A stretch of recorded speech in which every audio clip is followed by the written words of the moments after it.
कैलाश पर्वत के शांत वातावरण में एक दिन माता पार्वती ने अपने प्रिय पुत्र गणेश से एक महत्वपूर्ण प्रश्न पूछा। उनके चेहरे पर चिंता की छाया थी। उन्होंने पूछा, बेटा, तुझे हर वर्ष पृथ्वी पर भक्तजन बड़े धूमधाम और श्रद्धा के साथ स्थापित करते हैं, फिर भी कुछ ही दिनों बाद तुझे जल में विसर्जित क्यों कर दिया जाता है? क्या यह तुम्हारे लिए दुखद नहीं है?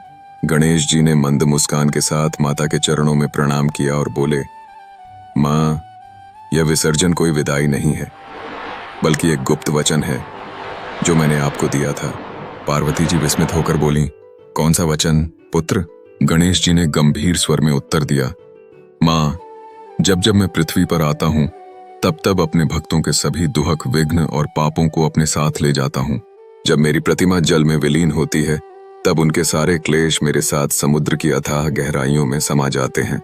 यह सुनकर माता पार्वती की आंखों में आंसू छलक आए। उन्होंने अपने पुत्र को हृदय से लगाते हुए कहा, इसीलिए तुझे विघ्नहर्ता कहा गया है, जो भक्तों का दुख हर लेता है। गणेश जी के शब्दों में गहराई थी।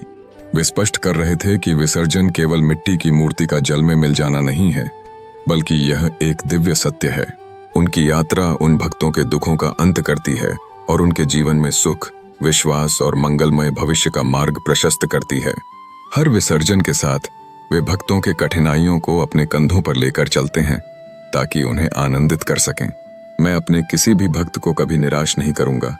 उनका यह प्रण निश्चित रूप से असंख्य लोगों के दिलों में आशा जगाता है।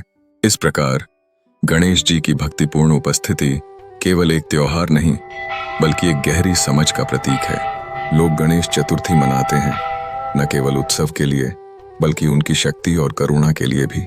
जब भक्त गणेश जी की मूर्ति को जल में विसर्जित करते हैं, तब यह एक अलौकिक संकल्प होता है कि वे अपने दुखों को उनके साथ छोड़ रहे हैं।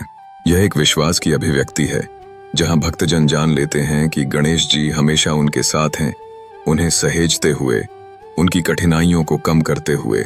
गणेश जी के इस अनमोल वचन से यह प्रमाणित होता है कि उनका अस्तित्व केवल धार्मिक कर्मकांडी से नहीं जुड़ा है, बल्कि उनके साथ एक भावनात्मक तसल्ली भी है। जब भक्त उन्हें प्रणाम करते हैं तो वास्तव में वे अपने दुखों को समर्पित कर रहे होते हैं।